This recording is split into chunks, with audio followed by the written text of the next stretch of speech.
this and be mine. What's up? Alright, I got another Magic deck. These are not my colors, normally. I normally don't like green at all, really, and white's not that high up on my color pool either. But, I've been playing this deck that I put together. It's Group Hug, but it still tries to win. Everyone will love you throughout the game, because you're not going to, like, win immediately. And there's still a chance that you could lose, of course, but you're constantly helping each other, and it's not one of those group hug type decks where it's just like, hey, I'm going to go for second place. No, you are trying to win, but it's so fun. I saw this guy come out of the D&D set, and I was like, oh, it's a flump, I need to beat it, or I didn't beat it, I need to play it. But, let's just get into it. Like I said, it is a group hug deck. You are going to be helping everybody at the table. They're going to be trying to kill each other, most likely. Normally when I play against a group hug deck, I know that there's something fishy usually going on, so I usually do target them, but not everyone has that mindset, and sometimes if they are just playing to mess around, they don't really have a win con. This one does, but there has ways to protect yourself from dying while getting all the effects and helping out the table do other things, help them fight each other. Let's go over Gluntch's effect. So at the beginning of your end step, choose a player. They put 2+1/+1 counters on a creature they control. Choose a second player. That player draws a card. Then choose a third player to create 2 treasure tokens. Now, the way this effect will resolve is you go through order, choosing the players as text is given. So it is important to know if you are 1v1ing somebody, or everybody else, it's just you and another player left, everyone else got knocked out, that you can't choose the treasure effect anymore, because you have to choose separate players, and if there's only 2 players, then you choose the first 2 options before the treasure option can be chosen, pretty much. But playing in a 3-player or 4-player pod, you usually always want to give yourself the treasure tokens. There is an exception to that where you do want to put a +1/+1 counters on Gluntch himself. But usually that's only a one-time thing, and I'll show you why in a minute. Basically, how you're gonna win, there's like 2 different ways that you can win, but the way you're gonna win is Voltron. And you're like thinking maybe you'd stack a bunch of counters on him. No, that's not the case, and I'll show you what I mean. But you do need to put at least 1 +1/+1 counter on Gluntch if you want to one-shot somebody. Also, you can choose a player that doesn't have any creatures with the +1/+1 counter effect, and it kind of fizzles too if you want to be mean. But usually I do give the counters to someone if they have a creature, because usually they will hit someone else. So I organized the deck just by alphabetically, but I'll go over all the cards. First off, we got a rock, Arcane Signet, yeah. Got Authority. It's a way to gain some life and to slow people down from being aggressive. It just keep the game calm for a while. Belligerent Offering. You choose an opponent, and you can choose the same opponent twice, but basically you and an opponent will gain 3 flying spirit tokens, and you and an opponent will gain 2 life for each creature you control. So you're automatically going to be gaining 6 life plus whatever other creatures you have, because you're going to be making the spirits, then gaining the life. And you can choose 2 separate players with both of these effects if you wish. Blossoming Defense. You do want to protect your commander. Your commander is so important for this deck that there's a lot of things that give your commander hexproof. So Blossoming Defense is in here. Also, that +2/+2 could be an alternative to the +1/+1 counter that I'll show you later. Brilliant Restoration will return all artifacts and enchantments from your grave to the battlefield. It's a heavy enchantment deck, so you can get them really quickly back. And you're going to be making so many treasure tokens that high mana cards aren't really that hard to cast. We got the Coin Purse. I love this card. I've seen it almost every game that I play tested this deck with. You pay 1, give it to the player on your right, roll a d4, and make that many treasure tokens. It's really funny. And I also thought about it, if you were playing like a Homeward Path, or like one of those or everybody gets their permanents back, you literally could pass this off and just take it right back if you wanted to be mean. But no, this is a group hug deck, so that's not what I'm trying to do. I'm going to be passing this around constantly, but that's just a funny idea. This card I'm actually probably going to take out, because it is kind of risky. If you don't have your win cons set up, you could exile them on accident. Clear the land. Each player reveals the top 5 cards of their library and puts all lands tapped onto the battlefield, and then exiles the rest pretty much. So you got to be careful with this card. That's why I might take it out. It's a cool card to ramp everybody really fast, but you got to be careful. You might exile something you need. Colossification. Here's the win con. Here's the first win con. Enchanted creature gets +20/+20, but when it enters, the enchantment taps the creature. Now, so this is the trick that you're going to do. There's cards in here that will give enchantments flash. So what you're going to do is you're going to swing with Gluntch at somebody, and once they declare no blockers, you're going to flash this in with another card that gives it flash, and then Gluntch instantly becomes a 20/20. Hopefully it has a +1/+1 counter on it by then, and they're going to die by commander damage, just one shot with Gluntch. So this little 0/5 becomes a 20/25, and hopefully it has a +1/+1 counter on it or something. It'll be like a 26 or a 27, and that's enough, obviously enough to just one-shot somebody. And normally people will have a hard time getting rid of Colossification, and you can swing around the table on your follow-up turns because you're going to have enchantment protection. Cosmic Rebirth, you gain 3 life, and you can put a permanent card from your graveyard onto the battlefield if its mana value is 3 or less. Otherwise, put it in your hand. So it's another way to get one of your enchantments or creatures either back on the field or back into your hand. Converted Jewel. Usually you're so well protected as the game goes on, people can't really steal this from you. But it is just a draw 3, add 3 mana of 1 color. If someone attacks you and you don't block, they get it, and they get to untap it, draw 3, and get the 3 mana. But, I mean, I put it in here because it is Group Hug, and I can give it to people. I'll let them hit me or something. But sometimes if you really do want to keep it, you don't have to pass it around. They won't be able to attack you. Cultivate's just a staple green card, the ramp. Cut a deal. Each opponent draws a card, and then depending on how many opponents you have, you're going to draw a card per opponent. So if you have a normal pot of 4, you're going to be drawing 3 cards while everybody else draws 1. Druid's Deliverance is one of the fog cards in here. You prevent all combat damage to be dealt this turn and populate. Populate's not super important, but it's just a fog. Elixir Immortality is really important. I actually won a game because of this. Someone was trying to deck me out, and there was also cards in my graveyard I needed back in my hand, and I had ways to search them, so I just kind of shuffled my whole graveyard back in and searched out the cards I needed. I would definitely include this into your deck. Explore, draw a card, play an additional land. Fall of Thran. Alright, so there's multiple ways to go about this. I do not play Armageddon, I'll say that right now. This is not a land blow-up win-con deck. Fall of Thran is like an exception to that, to where I can still like control the board. I can blow up all the lands, but then like if things are getting too crazy with my opponents and they're accumulating too much value that I can't protect myself, Fall of Thran will destroy all lands, and then it also has the benefit of each player gets 2 lands out of their graveyard on the start of your turn. So they're not going to want to kill you because they're going to want to get their lands back, and they're not going to pop this. And another cool thing about Fall of Thran over Armageddon is it is an enchantment, so you can search it out easily, and you can get it back from your graveyard back on the field. And there is kind of a mean thing you can do. There's ways to get like Heroic Intervention, which will give all your stuff indestructible and hexproof, including your lands. So if you do combo this with the indestructible, you can protect your lands while destroying everybody else's. That wasn't like what I was going for originally, but I did it accidentally kind of when I had the cards in hand once, and I was like, oh, this is cool. And I did it, but sometimes I just don't do it because there was another opportunity I could have done it, but I decided not to because I wanted to go with the theme of the group hug. We got Farseek. It's just a search. You can only search up plains with this. You're playing a 2-color deck, and you can't search up forest, but still, it's just ramp. Festival. Opponents may not declare an attack this turn. Play during an opponent's upkeep, so you can just prevent them from attacking you. It's kind of like a fog. Regular Flump. Whenever Flump is dealt damage, you and target opponent draw a card. Whatever.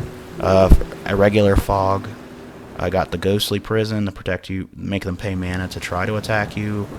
Grand Abolisher makes it so they can't do stuff while on your turn, so you can go off and not worry about them casting or activating anything. Here's the Heroic Intervention. Permanents you control gain hexproof and indestructible. It's really important to keep your commander alive, as well as you can use this to protect your lands if you're board wiping lands. Horn Agreed. Whenever a land comes into play, draw a card. For each player, like, so if they play a land, they draw a card. This combos well with the Fall of Thran too, because when everybody gets their 2 lands back, everybody's going to be drawing 2 cards, because 2 lands are entering under their field. We got Howling Mine, so people draw extra cards on their upkeep. We got Idyllic Tutor, it searches for any enchantment in your deck. Island Sanctuary, basically if you skip your draw phase on your turn, creatures can't attack you unless they have Flying or Island Walk on your opponent's next turn. Katama Reach is another Cultivate card. Lightning Greaves, to basically protect your commander, of course. You don't really care about the haste too much, but it does come up if you're trying to kill immediately. When she enters, this creature enters, you destroy an artifact or enchantment, but she also taps for each opponent. You and target opponent draw a card. Mandate of Peace is another type of fog, but it also makes it so your opponent, it forces their combat phase to end, and they can't cast spells for the rest of the turn. The Diplomat, I'm sure you all know what he does. He's just basically if your opponent does something twice, you can read it. It's just you draw a card, so it's just extra draw. Lifelink don't matter too much. This guy's funny. So on your upkeep, each opponent chooses one of 3, and basically I'll just say they can. So on your upkeep, your opponent chooses to either get a creature, a treasure token, or draw a card. And for each thing that they choose, you also get a trigger of that. So let's say opponent A and B choose treasure, and opponent C chooses to make a 1/1 green creature. I'll make a creature and make 2 treasure tokens, and it just, yeah, it's just a really good card, honestly. Even if you're not playing Group Hug, he's just kind of cool. Moment of Peace is another fog with flashback. Mother of Ruins, it's really helpful for making sure Gluntch can get through, because you give it protection from whatever your opponent has, so it's unblockable. Also, it's just another way to protect your commander and other creatures you have by giving them protection from a color. The Enforcer is a way to stop people, bribe people pretty much from not attacking you. And it also has another effect where it makes it harder for them to hit you regardless. Noble Heritage, commanders you have when they enter, and at the beginning of your upkeep, each player may put 2 +1/+1 counters on a creature they control. For each opponent who does, you gain protection from that player until your next turn. It's another bribe card. Obligation, target opponent of target owner of target non-land opponent. Yeah, words are hard. Basically, you target something, shuffle it into their deck, they draw 2 cards. So they could have a problem card, you get rid of it, they get 2 cards in return. So this is another bribe card. At the beginning of your upkeep, they can put 2 counters on a creature they control, and then they can't attack you on their next turn. Path of Exile is just a really good white card, gives them a land too. We got the Planar Bridge. This is a way to get your enchantment out too without having to flash it in. You can attack, they declare no blockers, you pay the 8, which you should have with all the treasures that you're accumulating, to just put the Colossification directly from your deck onto Gluntch and kill them with commander damage. Privileged Position gives all your other permanents hex. Basically, they can't be targeted of spells, abilities, your opponent controls, so it's better Shroud, or hexproof, whatever. Promise Loyalty. It's a special board wipe that makes it so everybody can only keep 1 creature, and that creature gets a counter to where they can't attack you or planeswalkers you control. So, and you also put a Vow counter on one of your own creatures. You can put a Vow counter on Gluntch too. So if they do steal Gluntch with like a mind control effect, Gluntch can't even attack you because it has that same Vow counter on it. Raised by Giants is another side win con. Their Glunch's base power will be 10/10, so you can easily just take a 2-turn one-shot by making him a 10/10. We got the Rampant Growth to ramp. We got a Respite, which is a fog which gains you life for each attacking creature. Rites of Flourishing, everybody can play additional land on their turn. Everybody draws an extra card on their upkeep. It's really fun. I love it. This card is not really... I mean, it could probably help me. Every time I draw it, I usually discard it with another effect. I haven't actually used it effectively. But it is a good card. Creatures with flying can't attack you or planeswalkers you control, and then you can make a blocker on your end step, a 5/5 green worm. You probably won't ever swing with it, really. You're just going to make blockers. It's mostly for that first effect where creatures can't attack you. We got Secret Rendezvous. You and target opponent each draw 3 cards. Selfless Spirit. You can sack it to make your board gain indestructible. And with that Cosmic Rebirth, you can resurrect it, so it's pretty cool. Voice of Plenty.